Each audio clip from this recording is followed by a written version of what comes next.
DistroKid has been the industry standard for getting your newly created music out to the streaming platforms, and now the DistroKid app is now available on iOS and Android. Yeah, check that out. The app is now available on your phone. Go to the app or Play Store and download it. There's so many features inside this app.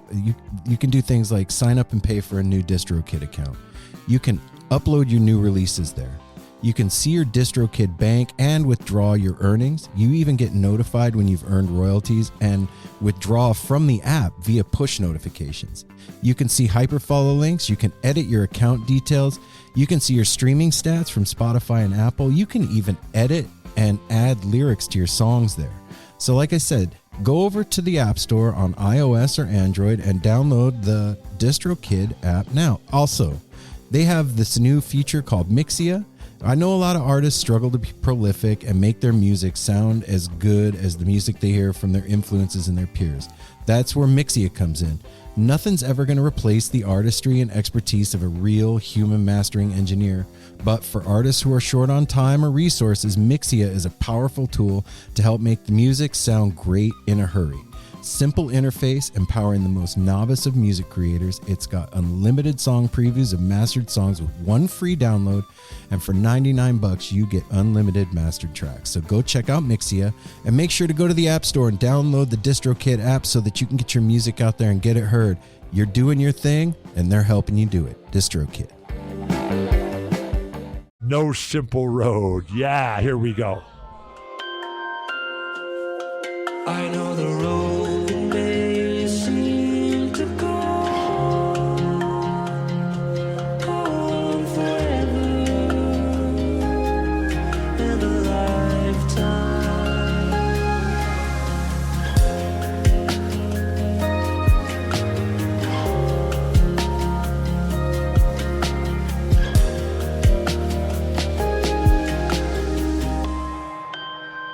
And just like that, we're back in your ear hole. Like nothing ever happened, right? Except a lot happened. Yeah, stuff happened. I mean, nothing bad, just life. But hey now, No Simple Road family, it's Aaron. It's Mel. And it's Apple. Yeah, we're here, everybody. We're chilling. And we took the last couple of weeks off because we needed it. And that's as simple as that. Well, yeah, you can say that. You can say that. Yeah. He said that. I did. All right. I'll say it again. We needed it. And how you like them apples? Apple? I like them. Okay, cool. Right. Yeah, I like man. apples. This week on No Simple Road, We're coming back everybody. strong. Yeah, we're coming back with heavy hitter this week. Would you describe Larry Keel as a heavy hitter? Are you reeling the keel? Wow, Mel. Wow. Really? We did. We That reeled just in the happened. keel. We did. We did. And it was so fun and so exciting. And I'm really excited for y'all to hear this conversation because it was just fun. It was. From the second we laid eyes till the very end. Yep. I have wanted to have Larry on the show for a long time. We tried to do this maybe a couple of years ago. Yeah. And you guys were going back and forth. Didn't work out. Like the day of the interview, we talked to each other on the phone. There was some technical stuff and whatever, and didn't. And then finally, here in 2026, in the month of, I guess it will be November. On Friday? No, on Friday. No, it's still Friday. October. No, It's it's Halloween. Halloween. Happy Halloween. Happy Happy Halloween. What never mind. I was going to say a stupid dad joke. Yeah. So we're super stoked to have. You're going to pass on the Yeah, I'm stupid gonna Halloween. Pass on the stupid Halloween dad joke. All right. Super stoked to have Larry Keel on the show. It's a huge honor for us to have someone like Larry that has been around and played with everybody. And what a kind person. Yeah. Yeah. Like these are I just want to read a couple things that he said. Pay attention. It's not only your show. Support the lead. Listen carefully. Don't forget manners. That's it right there. You can apply that to life. To exactly. everything. Exactly. Yeah. We're not going to rehash. No, I just wanted to say that because I felt it's so cool to be able to talk to him, not just about music, but like, in bluegrass, actually any music can be intimidating. Let's just say that. If you're an outsider, not a musician, and you're coming into any kind of music, and we were talking about circles and just his... You mean like picking circles? Yeah, picking bluegrass. circles. Yeah, okay, not circles around the sun. No, not circles. But yeah, like just having that etiquette, and that's what that was his answers. And I just love that because, like you said, we can apply that to life, but when you're applying it to a space that can be intimidating, it makes it feel inclusive, and then it makes you get out of your head a little bit more. Yeah. And speaking of getting out of your head, go visit shoptourbus.com. They're going to take you out of your head with the coolest Grateful Dead inspired merch on the planet. I'm serious. If you've been listening to No Simple Road for a while and you've never gone over to shoptourbus.com, now's the time. Go check it out. They have a bunch of new designs, and these are the homies, man. And they are giving free shipping to the No Simple Road family when you put in the promo code No Simple Road. No Simple Road, all one word. When you're checking out, you're going to get free shipping, man. And I will again stress how comfortable these shirts are. I've been having skin issues, and it is my favorite shirts to wear right now because they are so soft and thin. Besides tie-dyes that are usually 100% cotton. Yeah. So yeah, their stuff is so comfortable and like breathable. Yeah, and it's dope. Look, man, you're supporting the family, and you're supporting No Simple Road. And this small business has been going strong for many years. A little bit longer than No Simple Road, actually. So they've been with us almost the whole time. Yeah. Love them. Love you, Luke, and the roadies over there. They've been with us since before we were a thing, it seems like. Yeah. Are we a thing anymore? I don't know. Anyway. We're a thing. Okay. You don't just stop being a thing. Once you're a thing, you're a thing. That's true. There's a lot of things out there too. There's a lot of things. Larry Keel's a thing. And I was going to throw out there too. You can go listen to Larry on Apple Music or whatever you listen to on. Why Apple Music? Because it's what I pull up. It's what I listen to on. But the Spotify. Larry Keel and John Stickley EP came out in September. It is amazing. And Larry, as we know, has played with everybody. He is no slouch. He has 5 projects going right now. The Larry Keel Experience, Electric Larry Land, which you'll hear us talk about here. The new Larry Keel Experience, remember? The new Larry Keel Experience. Not the old one. Keller and the Keels, and Larry Keel and John Stickley, and the Larry Keel Duo. Yeah. So he's staying busy. And bass fishing and gardening and a cat. He lives a full, beautiful life. Yep. With his awesome wife. Like, what's better than that? Making amazing music for us to dance, get out of our head, to admire. Like, I'm just, you know what, Larry? I really appreciated you on the show. Come back anytime. You're welcome in our home. We love you. Yeah. And there is something to be said for working with the love of your life. It's pretty dope. I have to say, I kind of dig it myself. I like it too. I'll say. So let's do the business. Follow No Simple Road, everybody, at No Simple Road on the social medias. Go to our website, which is nosimpleroad.com. You can get a tarot reading by Mel and I. Go to patreon.com/No Simple Road. That is how you can financially support the show and help us continue to keep going. As you heard, we only have one sponsor right now, so we could really use the financial assistance, and that is by going to patreon.com/No Simple Road. Or if you're not the kind of person that wants to sign up for the monthly deal, you can go to PayPal at nosimpleroad@gmail.com and PayPal us a cup of coffee. Buy us a local coffee bar latte, if you want, or a motorhome. You could do that. Or anything. How about coffee and a motorhome? Yeah. There we go. How about coffee in the motorhome? There we go. Whoever does that, you're going to be my new favorite person. Obviously. You can also call 971-808-1524. That is the No Simple Road tepid line. Please leave us a review on whatever platform you happen to be listening to the show on, Apple Podcasts or Spotify. We really appreciate those because it helps other people find out about the show. But the most important thing you could do is tell somebody that you love. Word of mouth. About No Simple Road, because that is how we spread the mycelial network that is this little family of ours, the No Simple Road family. And I just want to also say, visit Modern Radiance Oregon. That is my website, you all. My website for all the fun things that I love to do, like Reiki, facials, all kinds of different treats to help you relax, chill out, beautify, glow up, all that stuff. for your mom, for yourself, for your man, Christmas for your is grandma. right around the corner, everybody. So come see me. I am in Lake Oswego. My website again, modernradianceoregon.com. Where do they follow you on Instagram? Oh, Modern Radiance by Mel on Instagram. Instagram? And hey, you guys, I only have like 50 followers because I haven't really pushed it. But if you follow No Simple Road, just follow Modern Radiance. So I'm not going to do a bunch of stuff, but it really helps for people to kind of, once those numbers go up, then more people see. Can we talk about the new menu item? Treat yourself. So y'all, maybe it's on the website, and I would love to read what this new treatment that I have. Yeah, I don't want to blow it. Yeah, I don't want to blow it either, but I have recently been working my tail off to expand my menu, and it's been a long time coming. So the facial is You Enjoy My Facial. And this is the description. An ode to the healing power of live music and the soulful sounds of fish. This skin-loving jam begins with a rhythmic opening massage using Farmhouse Fresh's Make It Melt cleanser to sweep away toxins and set the stage for renewal.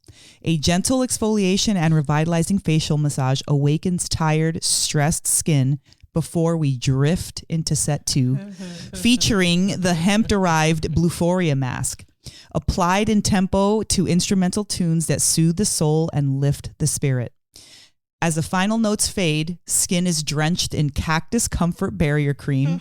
Eyes are brightened with Firmtastic Eye Concentrate, and lips are softened with Whoopee Lip Balm, leaving you restored, radiant, and ready to face the world. Yeah. So go to Mel's website. I like Whoopee Lip Balm. Yeah. Go to Mel's website and get yourself or somebody you love. Treat yourself. A little, Treat yourself. You enjoy my Yeah. facial, everybody. Yeah. All right. So that's the business. That's the thing. We did it. We are going to get you to the interview, everybody. Without further ado, the No Simple Road crew gives you Larry Keel.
Is that it? That's it. There we go. All right. Larry, we did it. We're off to the races. We knew you could figure it out there.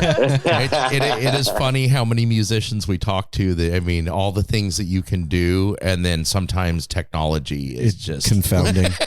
Oh, yes. finding Every that time. one damn button. Oh, Larry, what's up, man? I'm Aaron.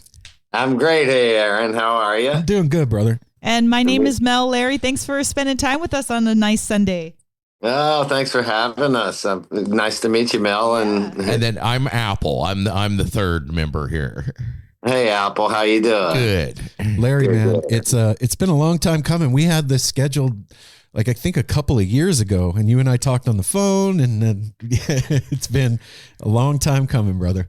Yeah, sorry for whatever pops up whenever. Hey, but man. I'm so glad we could do this. It's you know? life, man. Yeah, It's we no know big deal. life happens.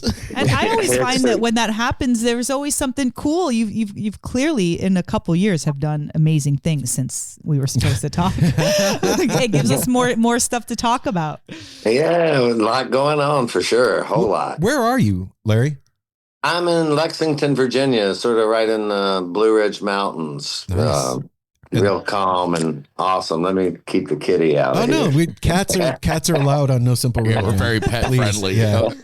But yeah, it's a pretty area right now. Leaves are going off. It's fall. Nights are chilling off. It's really nice. Yeah, man. We're up in Portland, Oregon, and whoever's in charge of the weather finally turned the rain on. Ah, nice. But it's the on. same kind of yellow, red, light greens kind of, leaves are falling. It's so beautiful at this time of year too. I love it. Magical all the way. Hell yeah, man. Larry, do you ever make it over here to this Pacific Northwest? I have for many years. It's been a minute. We did the Northwest String Summit for many years. Loved all kinds of events out there that we've played out there, and ran up and down the coast with my band, and also with, I believe I did a tour with Adam Agela from Yonder Mountain String Band. We did a little guitar tour run through that area too. Cool. And just always loved that area so much. Miss it. And ready to come back. Yeah, man. I know that String Summit thing was a real bummer that it ended, but while it was happening, that was a really special time. Absolutely. That community of people and Horning's Hideout and all of it, man. It was really something awesome. Yeah. How did you get involved with Northwest String Summit? Probably a lot through Yonder Mountain String Band and with Jeff Austin as well. I remember touring through Montana and Idaho and several states, Colorado, and hearing of a young band called the Yonder Mountain String Band. And we were like, okay, and let's check them out, and met them. And just, I believe that would be how I got to the String Summit for sure. But played a lot of music with those guys and Jeff Austin, and just really, really special times. Yeah, man. Us too. At that Northwest String Summit, we had moved to Portland a couple of years before the first time we went. I think we went first time 2018. Yeah. And it really flipped our switches for electrified live bluegrass, like the psychedelic aspect of bluegrass and what that was all about. That was our first entry into it. And, looking at your career, I didn't even know where to start with you, man. There's so much that you've done, and you've been all over the world and traveled all over. So I guess one of the things I'd like to ask you, Larry, is you've done probably hundreds and hundreds of interviews, right? Yeah. Is there anything that you've ever felt that you weren't able to get out or talk about in an interview that you always wanted people to know? That's a great question. It's a fabulous question. Sometimes interviews, the interviewer might want to lead an interview a certain way, and you get to talking about this, that, and the other thing, and things get left out of interviews, I guess, in certain situations, but I get asked a lot about, touring and my acts that I'm playing with and recordings coming out and stuff. There's other sides of me. There's the family side, that I've always had a very strong family relation, and my marriage side. I love my wife so much and got to play music with her for many years, 30 years, I guess. And gardening and just, there's all those questions, and it's always nice when someone will hit on something like that, Yeah, man. What's that like, playing with your wife and being able to travel and really put it out with your partner? Yeah. And it's very, very, it's been a very, very special ride that we've had together. playing and creating music, and all the different people that we've played music with and played music for. It's just we've created, it's really created our whole life. It's funded our house, and paid all of our bills. Wow. Just it's well, just that right there, just being together the whole time and working through like all the problems that occur constantly and on the road and in business. I could have never done it alone. That's for sure. Mel and I have been married going on 28 years. Nice. And congratulations. Thanks, Thank brother. you. And it really is. It's something special to be able to work alongside with somebody that is your best friend. Yes. And to go through, like you said, the shit that comes up out there together, it really does. It shows you where your strong points and your weak points are, for sure, man. Absolutely. And yeah, you try to build each other's weak points up to make them strong points. Right? Yeah.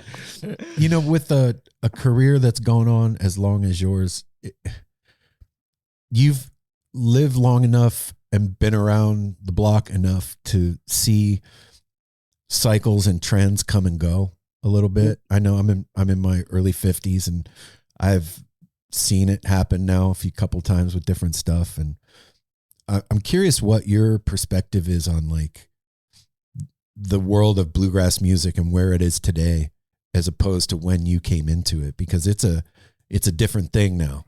It's a lot, the reach is a lot bigger, and the thing is a lot wider with people like, I don't know, Shadowgrass, Mountain Grass Unit, Billy Strings, those bands like that are, Yonder and Green Sky, and have taken the genre to a different place. What's your perspective on that? Like from where you came from to where it is now? I when I was starting out playing bluegrass music, it was a lot of the old timers would get together and play music and everything, and that was sort of what I knew as bluegrass music, like very traditional bluegrass music from like the Stanley Brothers and Flatt and Scruggs and Bill Monroe, Reno and Smiley, and all that style of music.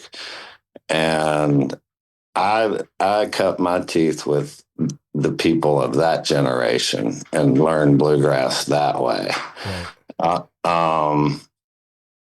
There's been Sam Bush that's always sort of pushed the boundary the entire time, and I've been a humongous fan of his all my life. Just tremendous inspiration of, you can actually play bluegrass, but you could actually play a Little Feat song, bluegrass style, or you could play a Bob Marley song, sort of reggae-ish, bluegrass-ish, Right. And it's like, that's that.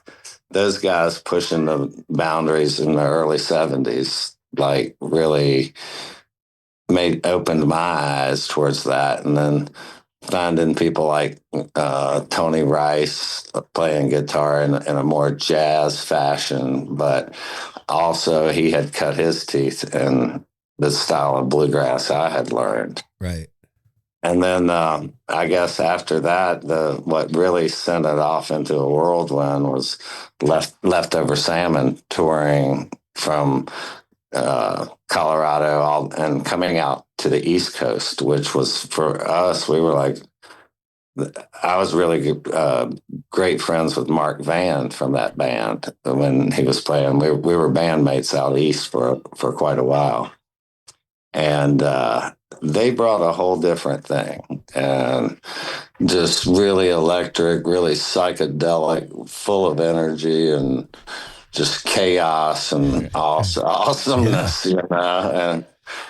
And everyone was like, "What is this?" And we're like, "I don't know, but it's awesome." And that's what laid the way for, like Yonder Mountain and Green Sky and all those bands, which I watched grow up through their ranks.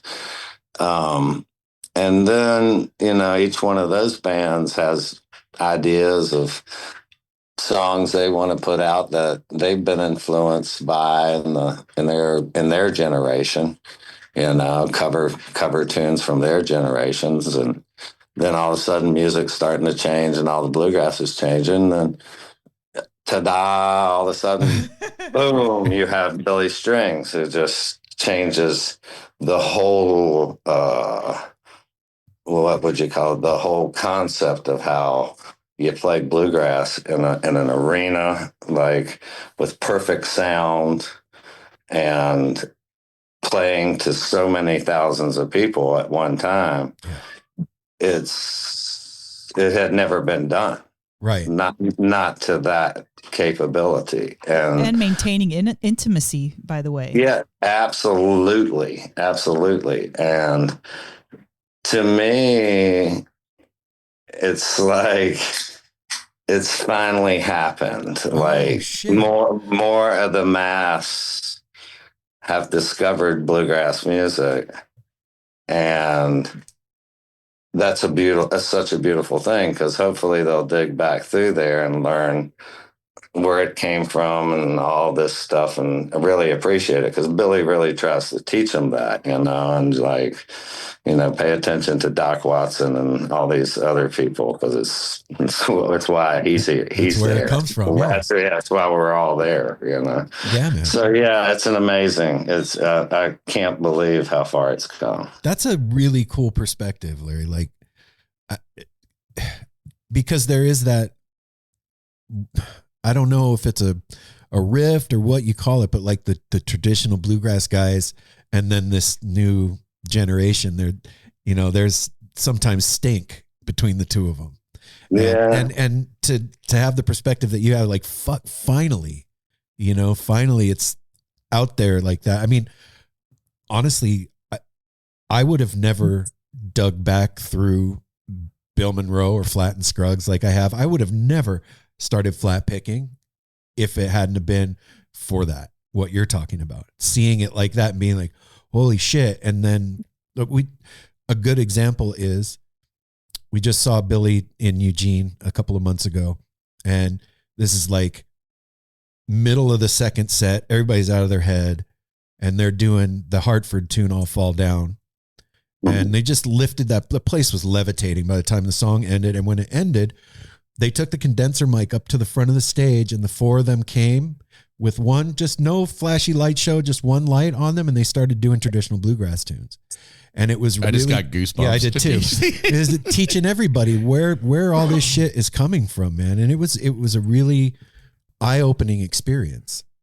That's wonderful. I'm glad it made you guys feel that way, because that's how I felt when I first heard it.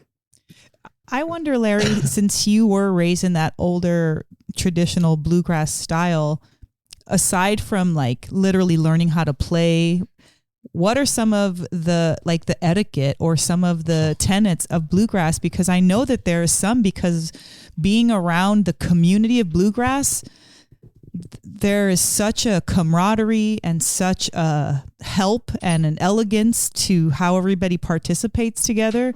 So there has to be some type of talk or some kind of, I don't want to say rules, but something that you just abide by, when you're playing this music, this is the kind of person, or this is the kind of way that we are and behave.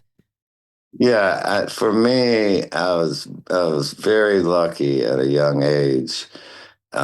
My father played banjo and my brother played guitar, and so I always had music around me. And there was one of their friends that he really befriended me and sort of took me under his wing.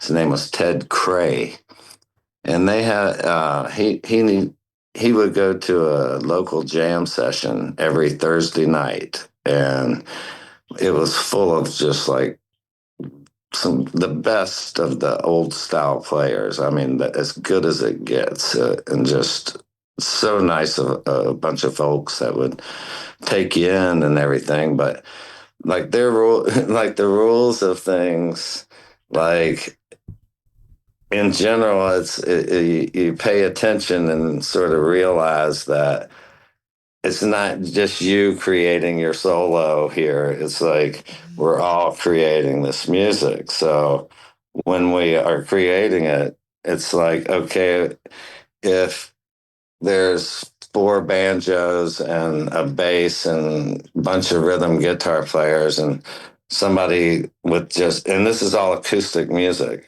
and somebody wants to come up and play their guitar solo. Well, you guys got to sort of quiet down, like all six of y'all who are noisy, so that we can hear this guitar break, because this is his time to speak or whatever. And it's like, and then you learn to support who's playing the leads, and you learn to listen a lot more carefully rather than just listen to yourself.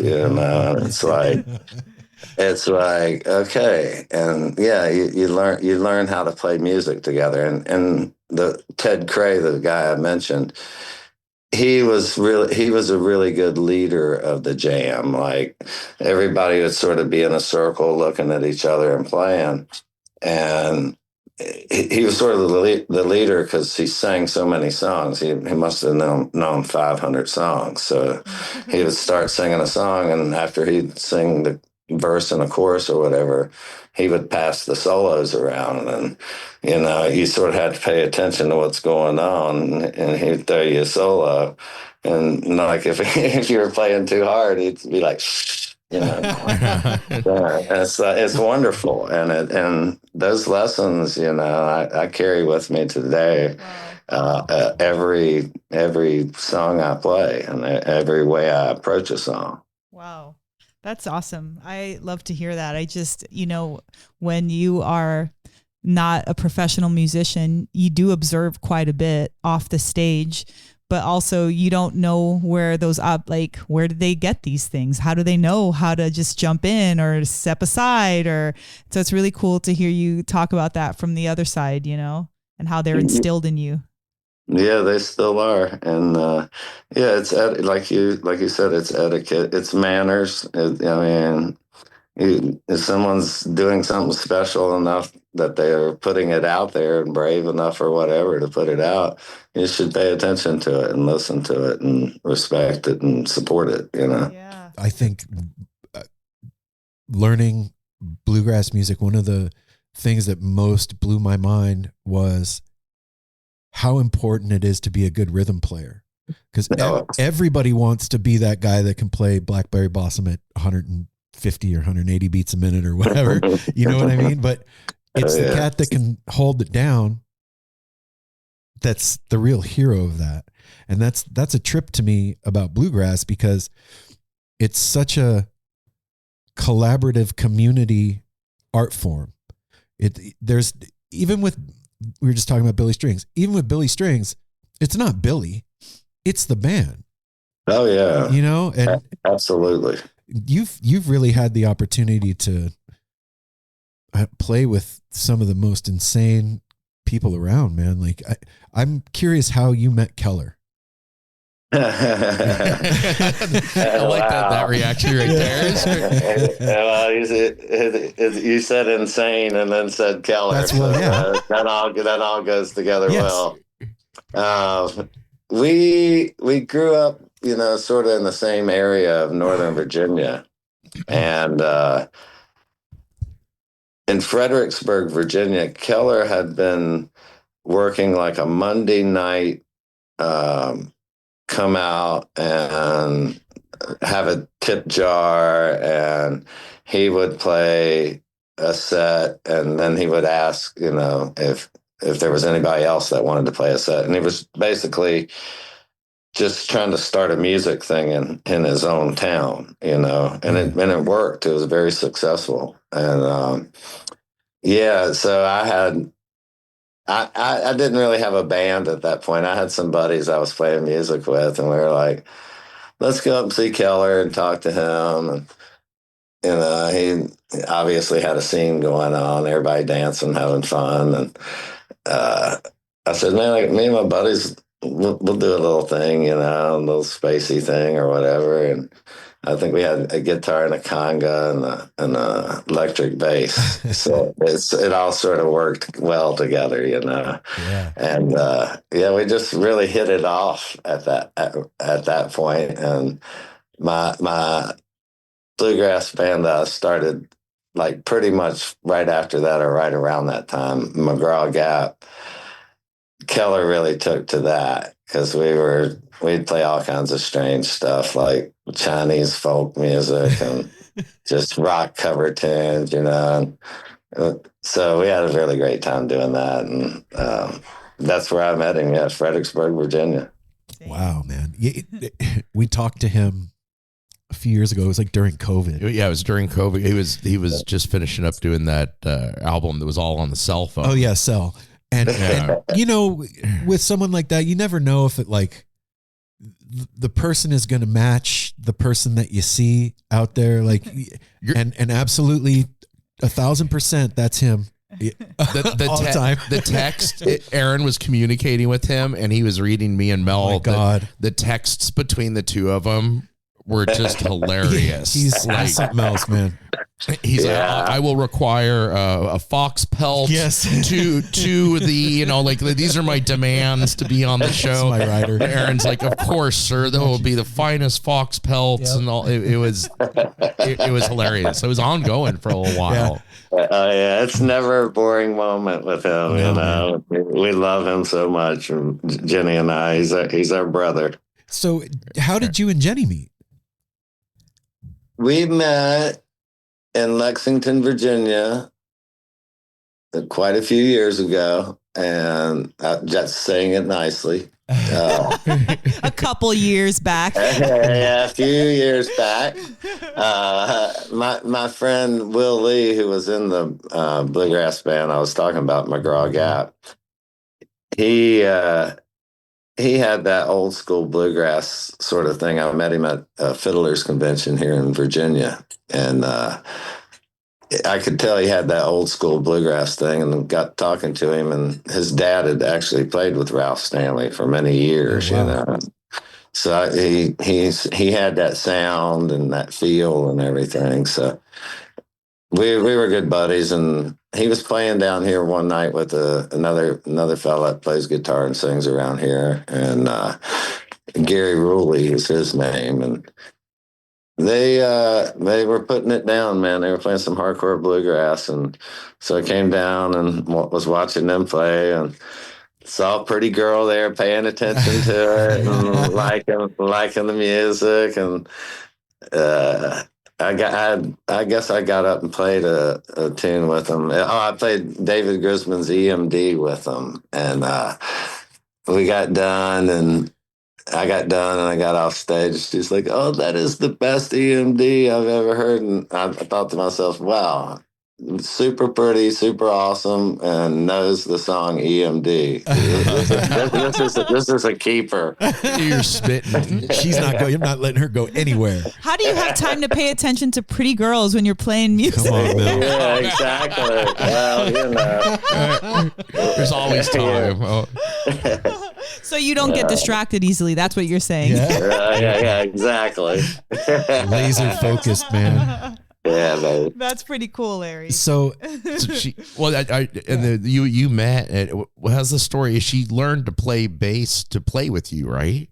Yeah, she did. She had like, you know, music training and like choral music and learned piano and had music knowledge. So when she picked up a bass, it was easy for her to like approach that. And we were always playing music around, me and my buddies. So it was great having her, you know, learning all the songs and just enjoying it so much, you know. That's so neat. Wow. she's the Phil Lesh of the Larry Keel Yes, she is. experience. That's cool, man. So you came from a musical family, yeah? Yeah, my father, he always he would play guitar a lot of the times around the house, and sing like old country songs, like Webb Pierce and Lefty Frizzell and George Morgan and all these great crooners, Eddie Arnold, and he knew all those songs. So it was awesome to grow up with all that and hearing all the beautiful melodies that were simple and that you could just sit and learn and play. And he had really great soul. He sang so great, and just really spiritual person. Yeah. And yeah, then he would play banjo too. So at some point, my brother had started learning too, and learned to all back my father up, like you said before, learning rhythm and everything.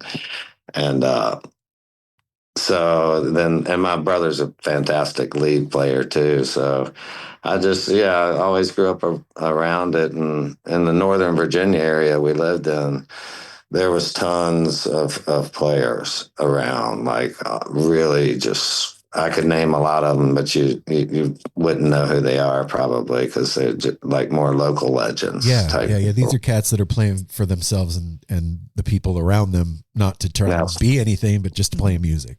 Yeah, absolutely. Just amazing spirit, for sure. So then was it like always written in the stars that you were going to be doing this? Is that it? Like, did you ever have another like love that you wanted to pursue? Not a love, like just music. Definitely. I wanted to approach it. I spent a lot of my like early 20s and stuff doing construction jobs and carpentry jobs, heating and air conditioning jobs, all that type of thing. But always trying to play music through it and play on the weekends and learn how to book yourself, learn how to promote yourself, write your own music so you're a little different, hone your skills. Just all the way around. And it's always what I wanted to do, and just try to continuously keep doing all aspects of it better, This might be a strange question, but what do you think it is in us that will make someone go from being the kind of person we were just talking about a minute ago, that just like they're playing on the porch with family and friends, to making you decide, you know what, I'm going to get up on a stage and do this in front of people I don't know? What do you think it is in us that does that? Only thing I can think of is I used to have a magnet on my refrigerator that said, a musician is someone who can't imagine themselves doing anything else. Okay. And I just sort of am that way about the whole thing. I don't know. I was always angry and fed up doing all the other jobs and all that, and just really felt like I had something to say and just wanted to put some music out there, hopefully to make people feel good, So what I'm hearing is I should become a musician. There you go. Absolutely. It's interesting too. I was going to ask you a question here in a second, but it's a lot of people we've talked to that kind of give the answer you just gave are the ones that have like 5-6 projects going like you do. There's a lot of people that were there in one band and that's pretty much the focus, but like you have 5 projects currently right now, right? Yeah. The one I'm curious about too, because it's a whole different animal, is the Electric Larry Land.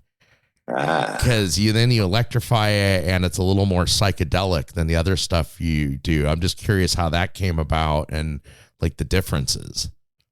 I've always really wanted to put my own music, play it in a more open and slightly psychedelic or rock and roll or whatever, however you want to phrase it.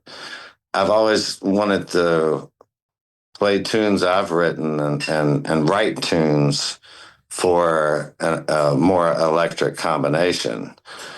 In my writing throughout the years, I basically was writing with a guitar and playing everything that I wrote for a format of a bass, a mandolin, and a guitar. So it comes out in a more bluegrassy fashion. My originals do at that point. But a lot of them border on any style you really want to push them to, and the messages too, and the more psychedelic flair. With this band, I have an amazing guitar player named Jared Poole, who used to be my mandolin player, but he sort of went on to bigger and better things. And but yeah, he's still playing electric guitar in the band and just absolutely crushes it. Yeah. And my new bass player, Justin Doyle, he's like so vibey and groovy on like approaching so many styles of music, and it's just really awesome. My drummer is a doctor has a doctorate in jazz drumming. So he has a really great ear and so many different styles of approach that we can take a song and he'll ask me which way I want him to go with this, and because he can play every style, and it's really freeing for me not to have to play all my songs in a 4/4 style fashion with, bluegrass downbeats, blah, blah, blah, blah. I can go anywhere I want to. And so it opens me up to play more of a jazzy style, push the boundary style acoustic guitar playing versus flat picking bluegrass guitar. So I love it. I hope everyone will come out and see it and feel it, because it's a very deep feeling. Oh yeah. Yeah. So the videos I've been able to watch of it, so they're just amazing. Well, thank you. Yeah. What are you working on right now besides that's got you stoked? I'm very stoked. I'm working on, as I mentioned, Jenny has sort of stepped back off the road and doing a more office-y position and dealing with things like that. And for me, that I've reformed my old band, the Larry Keel Experience, and I call it the new LKE. It's a whole all new members. Winston Mitchell on mandolin from Into the Fog, a very amazing mandolin player. And I'm going into the studio Tuesday to record some more tracks that for an EP that we're putting out in March, and for this band. And really excited about it. I got 2 songs I co-wrote with Tim O'Brien on it, and 1 song I co-wrote with Peter Rowan on it. Oh, wow. So very exciting, and it pushes the boundaries on lots of styles. So really, really excited for people to hear this. So Larry, if you look over the course of your career, I'm sure there's so many moments you even forget, but what are some moments that you can't forget that were unforgettable for you? I playing in Japan and Disneyland at 18 years old was definitely a life-changing experience. Probably so surreal, huh? Very, very surreal. Was it Dixieland? It was like the little Western land, I think they call it. Okay. Yeah, and we'd wear cowboy hats, and it was sort of the little American section where that you could get like chicken tenders and watch the band play out under picnic tables. Yeah. Okay. So, but it was fun. Cut my chops there, and very amazing country to spend 6 months in, for sure. Yeah, and you're representing America to some degree. Yeah, to some degree, for sure. That's pretty cool. playing Carnegie Hall was amazing with the whole Django a go-go thing. Cool. Yeah. Huge tribute, and got to play with Stokolo Rosenberg and Al Di Meola Wow. and Stefan Rembel. Oh goodness! What's it man. like to walk onto that stage, man? It was breathtaking, I'll bet. and it was for me. It was. I got there early, and the usher was there, sort of a security usher guy, and he said, "I said, man, you have any objections to me just like sitting here on stage and like warming up here versus like a cold green room or whatever?" Yeah. And he goes, "No, not at all." So I got to sit there for like 45 minutes. Oh, what? By yourself? And play to an empty hall. And it was, it changes your life, stuff like that. How old were you at that time? Do you remember? Mid 40s, early 40s, maybe. Wow. And yeah, very, you see like Martin Luther King Jr. speaking there, and Tchaikovsky, and just all this incredible stuff, So do you feel like you did Carnegie right with your performance? I felt like I felt like I did good, Right on. I felt like I held my own. I had a really good time. Larry. It- That's great. It was a lot of it's sort of like you say with the support. The musicians were really supporting each other. It was really wonderful. The older I get, like when I was younger, I always thought there was an it, like you would make it. Somehow there was an it that you made. And I realized as I've gotten older that there is no it, but I think that is a good example of making it. Like when you're sitting on that stage doing that by yourself, you fucking did the thing, man. Like you're there. It happened. It was unforgettable. Yeah. Definitely unforgettable. What? Every second of that. Oh my gosh. How about like when you get the phone call that's what what you're going to do? Yeah. Hey, Yeah, Larry. well, I thought it was a joke at the time, basically, and I'm like, oh, you're serious? And he's like, oh yeah. And so it was wonderful. Dang. And you're talking to somebody that's won Telluride Bluegrass, and you know what I mean? Like, how was that?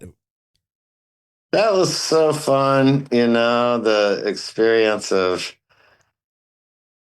It's hard to make music a competition, really. Right. Seriously, Yes. it's like, but I'm glad that they do that for younger players and stuff, and it makes you want to play as good as you can play, no matter what. And their contests were really cool because you would play.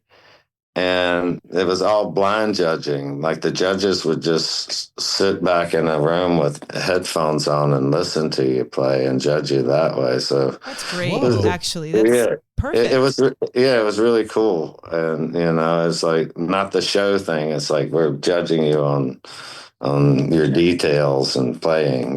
So that was cool. I won that one twice.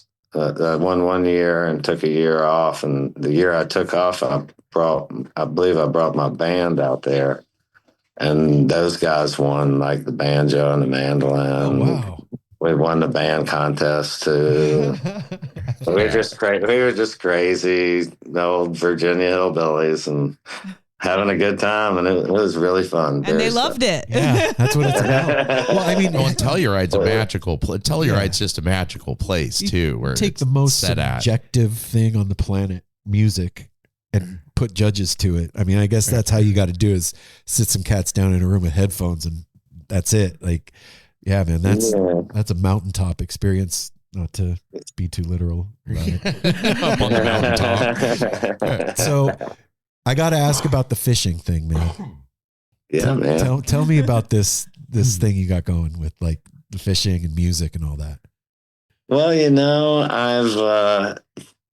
I've always fished since I was a little kid. I love it. Just I'm I'm a conservationist type fisherman. I put back, I catch and release and all that type of stuff.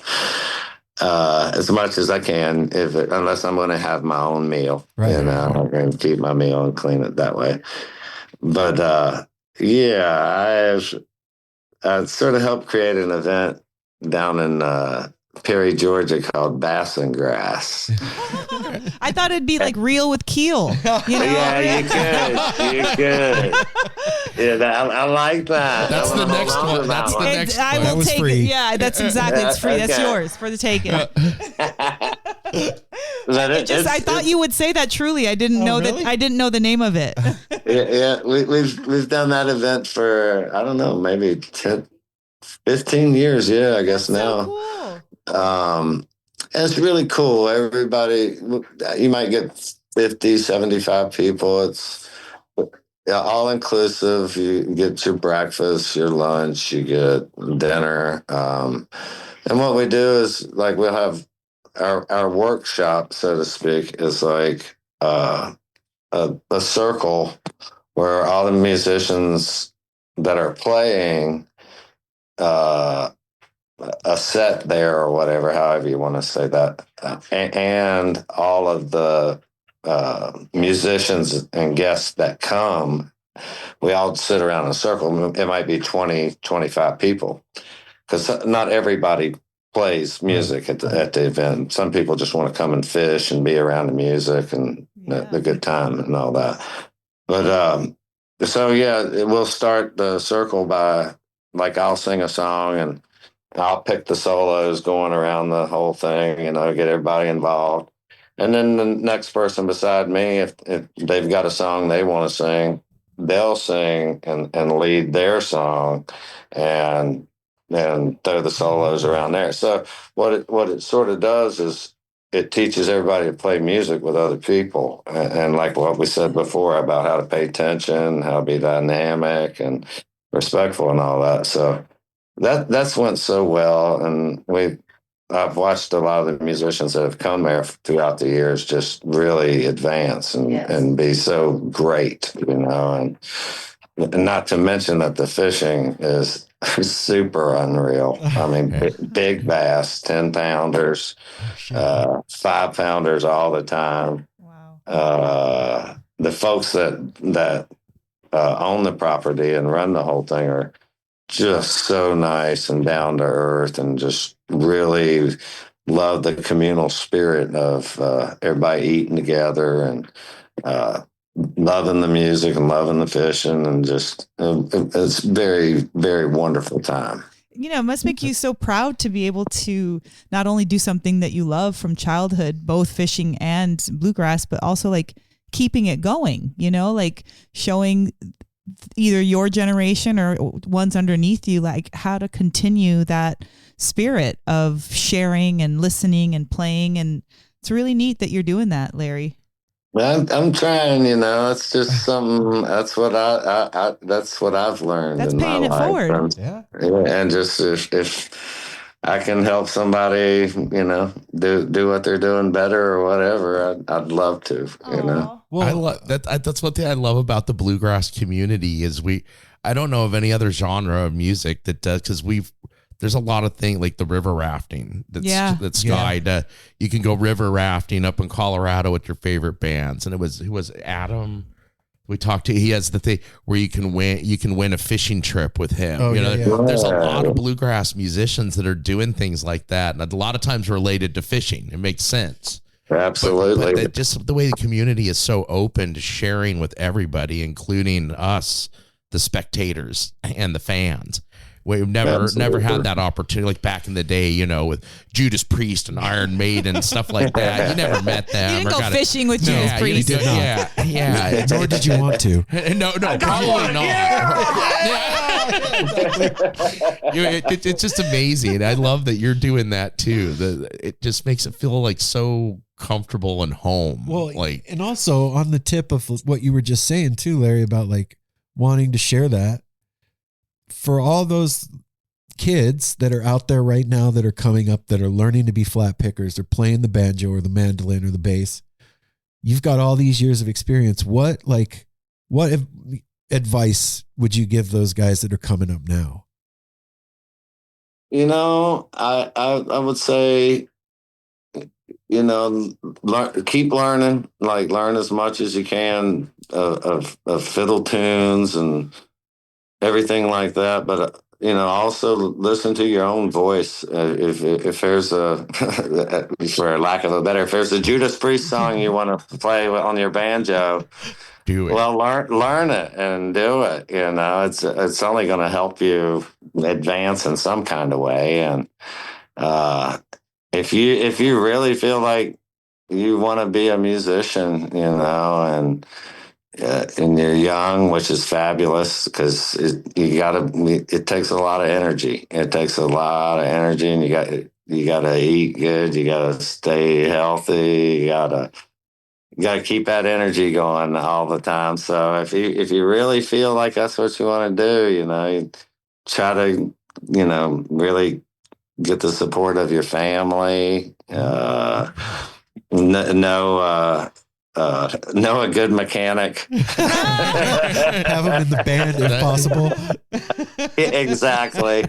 I mean, put your whole heart in it and just give it a try if that's what you want to do. But learn everything. Learn how to book. Learn how to promote. Learn how to write songs.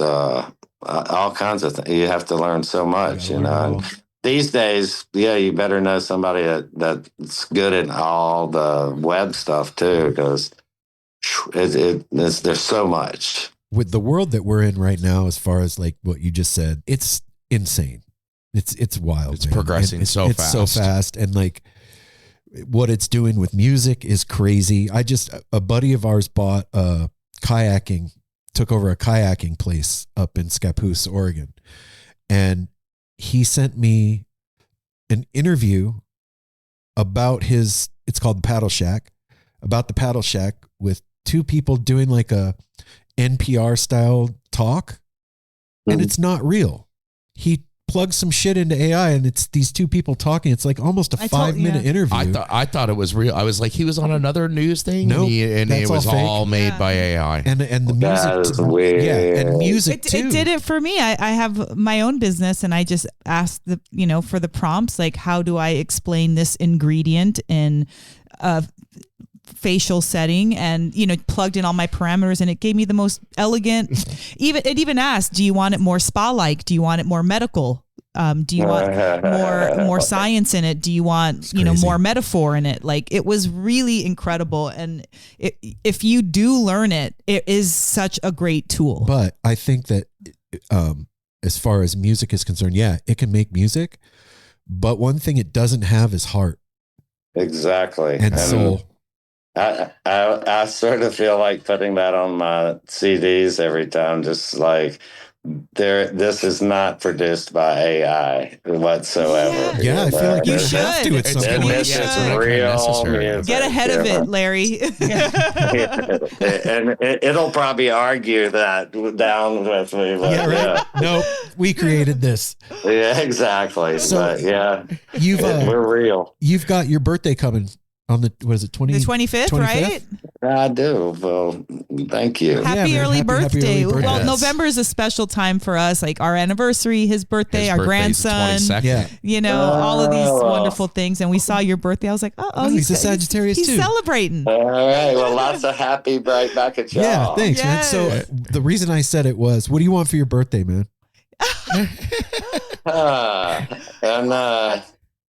Actually, I need some, what do they call them? Brassica netting. Okay. Yeah. What is it? I'm stumped. Okay. Is it some weird underwear? Or Love it. It's funny. It's like, I told them, I was like, I got all the warm clothes. I got what I need. I'm blessed that way. She's like, what do you want? I said, we're big gardeners, so like during the gardening year, we do really well. And I'll try to make this short. Oh no, do your thing, man. But during this time of the year, you grow like cabbages and broccoli and things like that. Well, when you're doing that, you get these white moths that come in and they land on your plants and they eat all your plants. Well, they don't eat them, but they lay worms on them that eat your entire plant. So you can spray tons of stuff and do all this nonsensical stuff to your plants, and it won't help them. They'll eat them clean up. Spray poison on your food. Yeah. So basically, what you have to do is put nets over it. Like it's all cheap sort of stuff, but it keeps these butterflies from laying stuff on you, and you actually get your broccoli and you actually get your cabbage and all that. So that's what I wanted for my birthday. That's a man that knows what he wants. So that's like gardening underwear. Yeah, there you go. Oh my God. Right on, Larry. Thank you so much for hanging out with us, man. This was fun. I love you guys. Love man. you too, man. Thanks for having me in. If you come through Portland, you got my number. Let us know. You guys always have a place to crash if you need it. And we'll promote you and go check you out and be on front stage cheering you on. We're great hosts and hostesses. Y'all are wonderful, man. If y'all guys get out this way, let me know. Would love to see you. I'm trying to think if I'll be in the Portland area. One of your projects, right? Yeah, keep an eye out. I might be running like a John Stickley and Larry Keel project through there at some cool, point. Man. Right well, if you do, we're there. We're also, there. that we never mentioned that EP that's amazing too. Oh, you're nice. It was a lot of fun. John's a wonderful person. I'm just like a trailblazing guitar spirit. Yeah, it's incredible music. Everybody that's listening right now, go check it out. Larry Keel and John Stickley. It's out on everywhere. I don't think this is the same thing, but Ripcord is really, I have to say that it's so amazing. Like, thank you for that bit of music. You and Sam Bush, right? Yeah. It's amazing. Thank you. That was on my drive home. It's such a great piece. So thank you for that specific piece. Thank you. Don't speed. That one will get you going. I know. Right on, Larry. Enjoy the rest of your Sunday, brother. Thank you, Val. Thank y'all so much. You, Later, Larry. Bye. Aw, right on. Larry Keel, everybody. Okay, if somebody's leaving the interview or the conversation with a smile on my face or a smile on their face, I feel like we slam dunked it. Oh yeah, with good laughs and everything. What a Larry's genuine, sweet human being. I'm glad I was able to get home for that. I feel like you can't, I mean, I guess you could, but you probably wouldn't have a career as long and as like fruitful as he's had if you were a fucking stick in the mud. You can. No, I think you can. And you're not playing with Keller. Well, you could have a similar trajectory, but it's not going to come through like his music does, and all his everybody's played with. It's amazing his career. To think and about, to have 5 projects going and still creating other ones. And to think about like go Larry rolling onto Carnegie Hall stage. And with that lineup, but like by yourself, and thinking about what he said, like Martin Luther King has done talks here, like Duke Ellington played here. Well, that's why I asked him if he felt like he gave his, because I would be like, I did it. Yeah, I fucking did it. Well, and right there doing what he did to going out and asking security, like, do you have any objection to me doing that? A lot of people probably would never ask that. They'd be like, okay, better respect it. It's like, hey, what's the worst going to happen is be told, oh, we can't really do that. Yeah. Like, take chances. Well, super fun, man. Hey, everybody. And keep kitty cat. Cute cat. We will be back very soon with more stuff and things. And until then, take care of each other. Smile as stranger. Safety third. Hydrate. And yeah, man, travel with a mechanic. That's sound advice right there. At least when you're on the road. Yeah. Love y'all. Peace.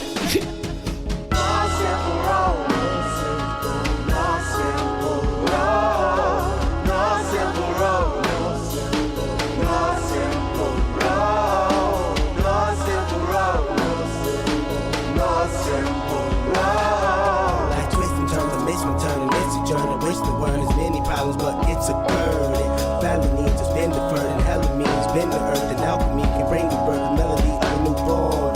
So persistent, so resistant.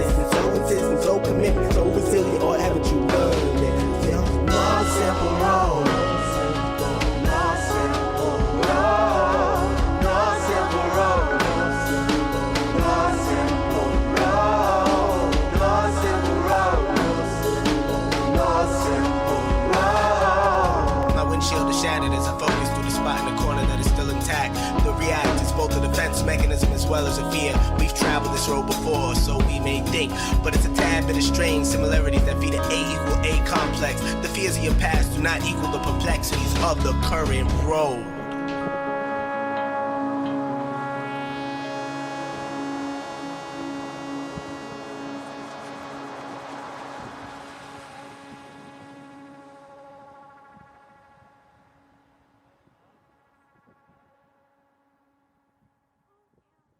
This is Lawrence Lanahan, journalist, musician, and host of Rearranged, an Osiris Media podcast about music arranging. Once a song is written, arrangers make musical decisions that shape how we end up hearing the song. And we're not just talking about adding orchestral accompaniment, like horns and strings, or doing a cover version of a song. Arrangement can be putting happy music over dark lyrics, using samples, recording all acoustic, even tiny decisions like putting an electronic loop into an acoustic song to draw your attention to an important turn of phrase. It's all arranging. Rearranged episodes are documentary essays where I use arrangements to answer some big questions like what is a song? And what can a song become? And how can the sound of a song change the meaning you take from it? Listening this way has changed my relationship with music. Tune into Rearranged, and maybe it'll happen for you too. Learn more at rearrangedpodcast.com. Osiris.